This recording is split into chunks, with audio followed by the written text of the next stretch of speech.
Hello students, class 7। आज हम आपकी मॉरल साइंस की बुक से चैप्टर 7 नोबडीज मदर पढ़ेंगे।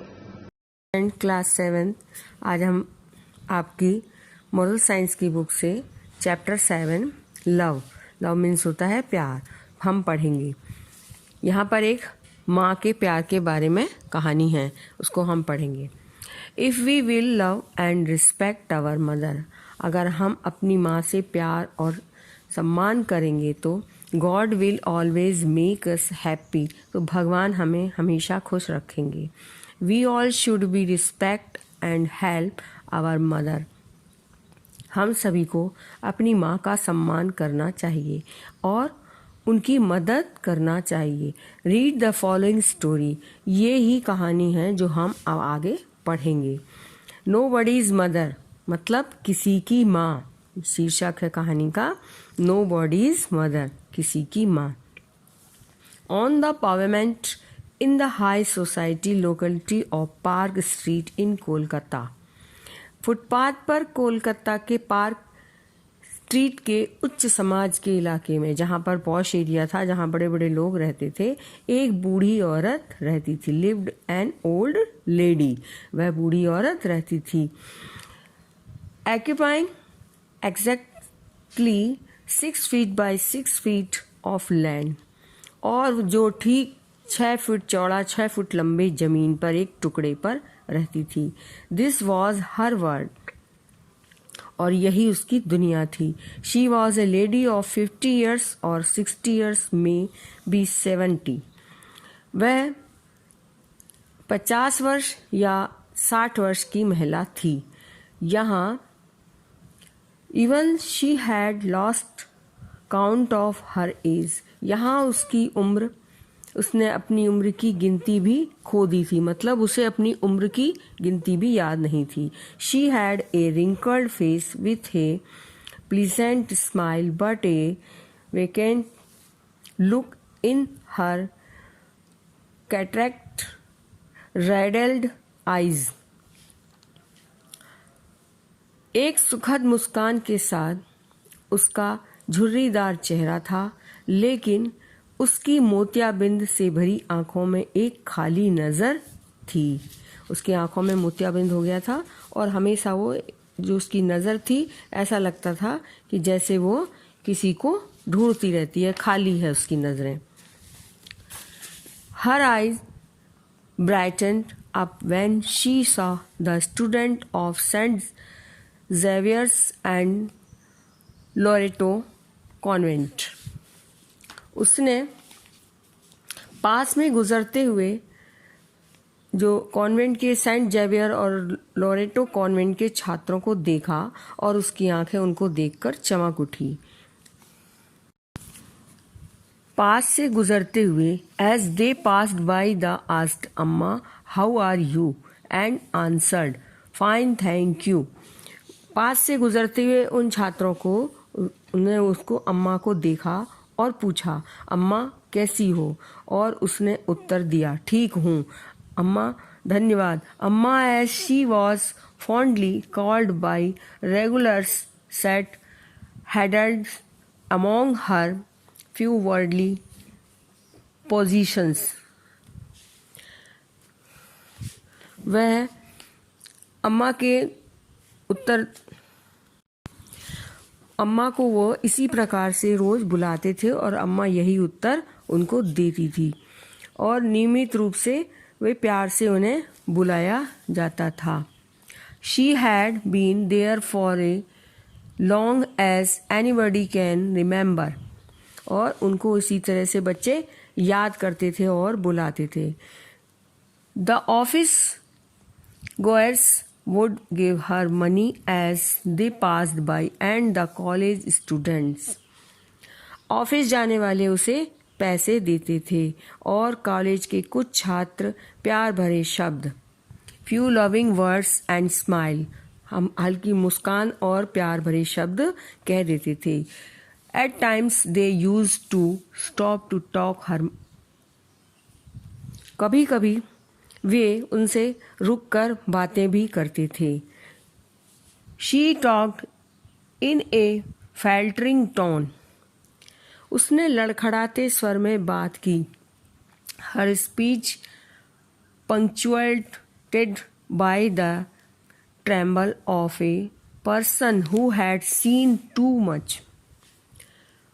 उसका भाषण एक ऐसे व्यक्ति के कांपने से कम था जैसे जिसने बहुत कुछ देखा हो। वो जो भी कुछ कहती थी तो उसकी आवाज सुनाते हुए बताते हुए बच्चों को बड़ी कांपती रहती थी। Will she narrated her story, the used phrases like thank God, happy family. Amma could not remember her name. जब उसने अपनी कहानी सुनाई तो उसने थैंक गॉड, हैप्पी फैमिली जैसे वाक्यांशों को भी इस्तेमाल किया। अम्मा को अपना नाम याद नहीं था। अम्मा अपना नाम भी भूल चुकी थी। As far as I can remember, people have always called me अम्मा। जहाँ तक मुझे याद है लोगों ने हमेशा मुझे अम्मा कहा। My children, their friends and even my husband। मेरे बच्चे, उनके दोस्त और यहाँ तक कि मेरे पति ने भी मुझे अम्मा ही कहकर पुकारा। She said with a pink pallor rising to her wrinkled cheeks। और उसने अपनी झुर्रीदार चेहरे पर मुस्कान लाते हुए ये सब बातें कही कि जहाँ तक मुझे उसको सभी अम्मा कहते थे और यहाँ बच्चों के दोस्त और उसके पति ने भी उसको अम्मा कहकर ही पुकारा। ये बातें बताते हुए वो थोड़ी सी मुस्कान चेहरे पर लाई थी और बता रही थी। Years ago, Amma and her husband had come to Kolkata from Bihar। ये पहले की बातें हैं। बरसों पहले अम्मा और उसके पति बिहार से कोलकाता आए थे। For many days, they lived under a plastic sheet at the railway station। और बहुत दिनों तक वे रेलवे स्टेशन पे प्लास्टिक की चादर के नीचे रह रहे थे। रेलवे स्टेशन के पास ही उन्होंने एक प्लास्टिक की चादर से एक झोपड़ी टाइप कुछ बना रखी थी, उसमें वो रहते थे। She had her first baby there। जब उनका पहला जो बच्चा था वो वहीं पर हुआ था। Then over a span of 6 years she had 4 more children। और 6 साल की अवधि में उनके 4 और बच्चे हुए। Soon after her husband died and Amma thought the world had come to an end। और इसके बाद तुरंत बाद ही उनके पति की मृत्यु हो गई और अम्मा को लगा कि उसकी दुनिया का अंत हो गया। The earning member of the family, however little he earned, had died। उनको लगा उनके पति की मृत्यु के बाद कि उनकी अब दुनिया में कुछ नहीं बचा, उसका अंत हो गया। परिवार का जो कमाने वाला सदस्य था, हालांकि वो बहुत कम कमाता था, उनके पति के बारे में वो बता रही हैं, और वो भी मर गया था। When there was nothing left at home and her children were going hungry। जब घर में कुछ नहीं बचा था, सब कुछ खत्म हो रहा था और भूखे बच्चे सो रहे थे। She decided to discard all her fear and step out into the world to support her children। तब उसने अपने सभी डर को त्याग दिया। जो भी वह डरती थी कि कहाँ लेके जाऊं बच्चों को, क्या करूं, सभी डर को त्याग दिया और अपनी बच्चों को समर्थन करने के लिए, उनको पालने पोसने के लिए दुनिया में कदम रखने का फैसला किया। She decided to go back to her village and leave her children with their grandmother। उसने अपने गांव वापस और अपने बच्चों को उनकी दादी के पास छोड़ने का फैसला किया। She sold off a portion of her father's property। उसने अपने पिता की संपत्ति का एक हिस्सा बेच दिया। With that money, और उससे पैसा कमाया। अम्मा came अम्मा केम बैक टू कोलकाता, और अम्मा कोलकाता वापस आ गई। वह अपने सी sold off a portion of her father's property. With that money, Amma came back to Kolkata. वो कोलकाता वापस आ गई. She started sending her sons the school. और उसने वहाँ पर अपने बेटों को स्कूल भेजने लगी, और उसके लिए ये सबसे मुश्किल काम था। क्यों? क्योंकि पैसे पढ़ाने के लिए पैसे चाहिए होते हैं। इट वॉज ए थॉक, ये सबसे मुश्किल काम था उसके लिए। She worked at people's house as maid servant, और वह घर में, लोगों के घरों में नौकरानी के रूप में काम करने लगी। With her salary she could pay her son's school fee and could buy bare minimum of eat, और वह उससे अपने बेटों की स्कूल फीस का भुगतान करती थी, और कम से कम थोड़ा खाना भी खरीद सकती थी। She knew she had to earn for their dowries, और वह जानती थी कि उसे पैसे भी घर भेजने हैं। One of the ladies for home she use to work as a maid had a boutique, वह जानती थी कि उसे पैसे घर में भी भेजने के लिए कमाना होगा, इसलिए उसने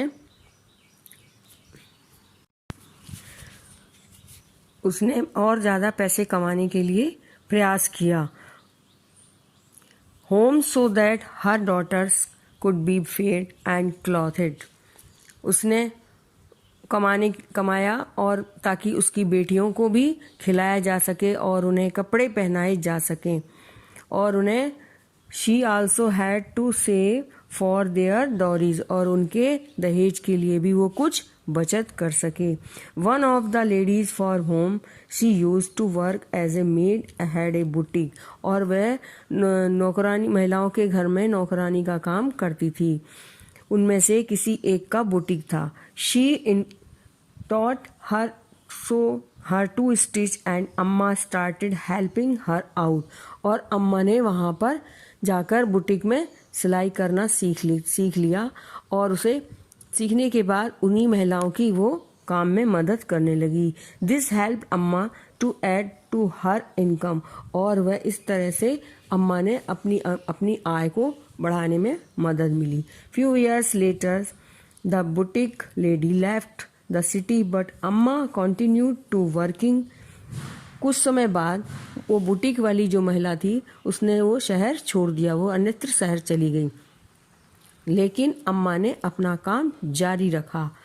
taking order from the old customers and stitch their clothes at night, और वह उसके पुराने ग्राहक से उनका ऑर्डर लेने लगी, आदेश लेने लगी, और रात में उनके कपड़े सिलने लगी। Years passed and her eldest son took up a job as a peon, and her second son went on to study in the nearby government school. साल बीत गए और उनके बड़े बेटे ने चपरासी की नौकरी कर ली, और उनका दूसरा बेटा पास के सरकारी स्कूल में पढ़ने चला गया। अम्मा wanted her son to be an officer in an office because he was quite good in his studies. अम्मा चाहती थी कि उनका बेटा ऑफिस में अफसर बने क्योंकि वह पढ़ाई में काफ़ी अच्छा था। लाइफ वॉज बिकमिंग ईजियर, और अम्मा जल्दी का जो जीवन था वो जल्दी ही आसान होता जा रहा था।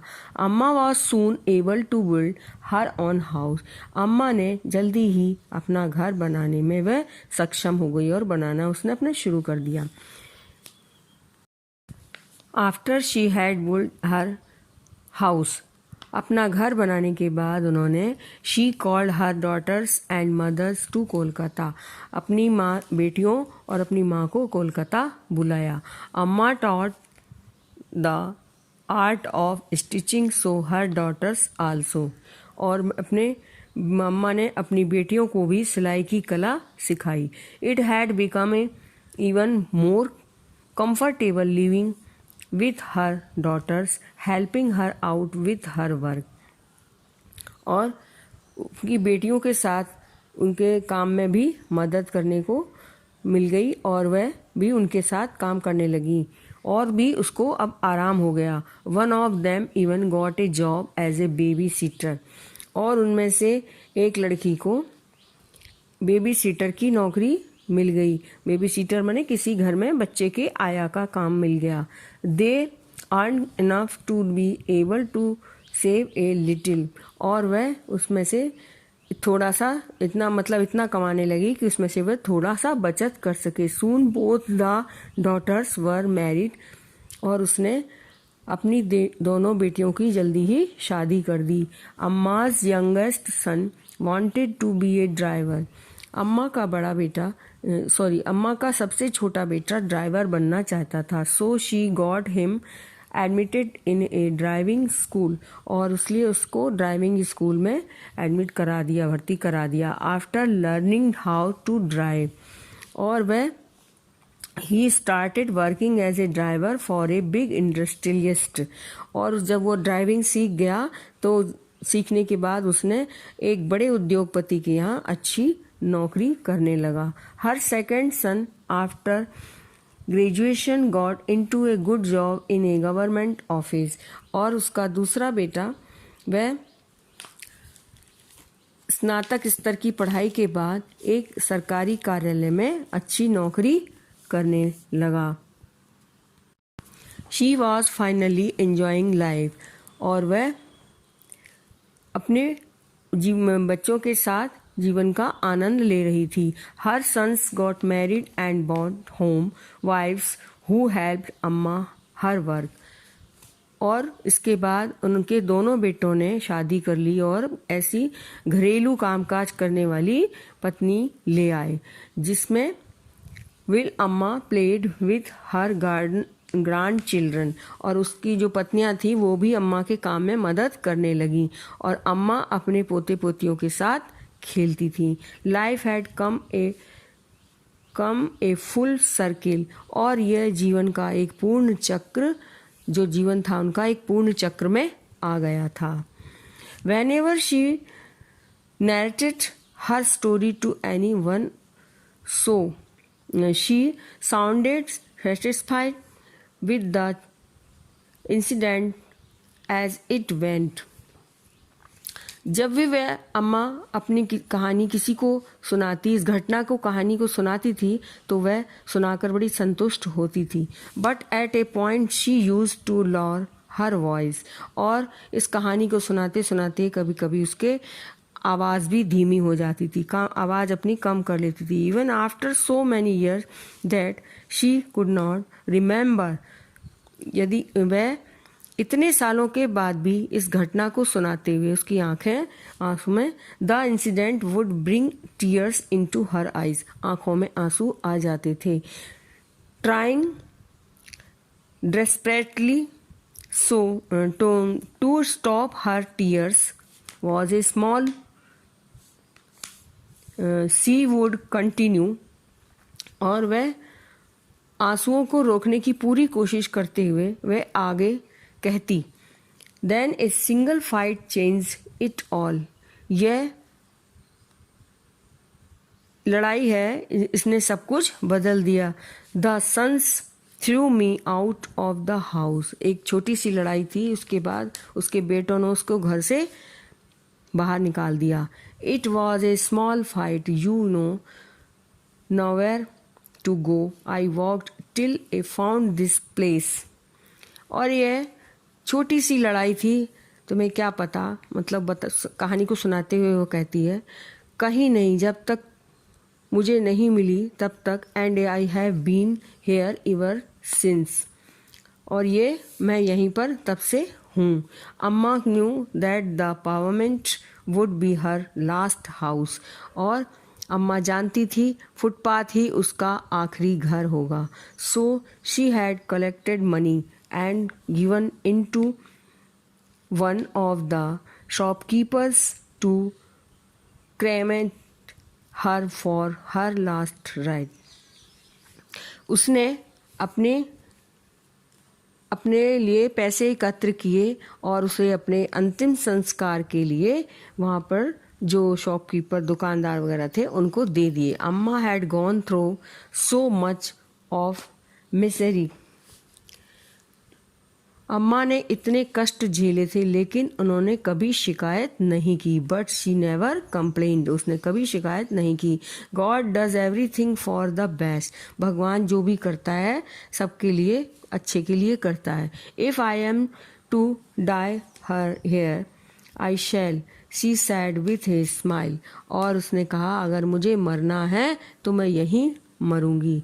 और ऐसा कहते हुए छोटी सी मुस्कान उसके मुंह पर थी, उसके चेहरे पर एक मुस्कान के साथ उसने कहा कि यदि मुझे मरना है तो मैं इसी फुटपाथ पर मरूंगी। ये अम्मा की एक कहानी थी। उसने अपनी कहानी वो कभी कभी छात्रों को जो सेंट जेवियर्स लॉरेंट स्कूल के थे कॉन्वेंट के, उनको सुनाया करती थी। आपको इसके चैप्टर की एक्सरसाइज करनी है। उसमें सबसे पहले तो क्वेश्चन आंसर दिए हैं जो आपको सॉल्यूशन में दिए हैं, वहां से लेकर आप अपनी नोटबुक पर लिखेंगे। फिर आता है fill in the blanks. Fill in the blanks भी आपको वहां पर सॉल्यूशन में कंप्लीट करके लिखे हुए हैं, आप वहां से देके अपनी नोटबुक पर कंप्लीट कीजिए और बुक में भी फिल कीजिए। इसके बाद आती है हमारी एक्सरसाइज 3 जिसमें लिखा है अम्मा की गुड क्वालिटीज क्या थी, उनकी क्वालिटीज क्या थी अम्मा की। तो उसमें आप लिखेंगे हार्ड वर्किंग, से made women, self made women, व तीसरा नेवर लॉस होप, चौथा है ऑलवेज हेल्पी, मतलब सबकी ऑलवेज हैप्पी, हमेशा खुश रहने वाली, ऑलवेज केयर एंड चिल्ड्रन, अपने बच्चों की ऑलवेज केयर हर चिल्ड्रन, अपने बच्चों के केयर करने वाली, humility, understanding, tolerance, love, transportation of her children. ये सारी क्वालिटीज़ थी अम्मा की जो आपको अपनी बुक में भी लिखनी है और नोटबुक में भी लिखनी है आपको कंप्लीट। उसके बाद लास्ट में आता है आपका कि यदि आपके लिए ये कथन सत्य है, स्टेटमेंट ट्रू है, तो आप बॉक्स बनाइए यदि आप उनको करते हैं तो। जैसे I always help my mother in household chores, मैं अपनी माँ के साथ हमेशा उनके कामों में मदद करता हूँ। यदि आप करते हैं तो उसमें बॉक्स बनाइए, नहीं तो नहीं। I never hurt my mother's feeling, मैं अपनी माँ की भावनाओं को कभी हर्ट नहीं करता, उनको कभी ठेस नहीं पहुँचाता हूँ। आई ऑलवेज ओबे माई पेरेंट्स, मैं अपने माता पिता की हमेशा आज्ञा मानता हूँ। आई thank my parents for being so wonderful, मैं अपने माता पिता को धन्यवाद देता हूँ जो उन्होंने मुझे इतना अच्छा सब कुछ दिया है। I always respect and care of my mother, मैं अपने माँ की देखभाल करता हूँ, रिस्पेक्ट आदर करता हूँ, सम्मान करता हूँ और उनकी देखभाल भी करता हूँ। इस प्रकार से यदि आप ये सारे स्टेटमेंट आपके लिए ट्रू है, मतलब आप ये सब करते हैं, तो उसमें बॉक्स बनाइए। ये आपको कंप्लीट करना है बुक में।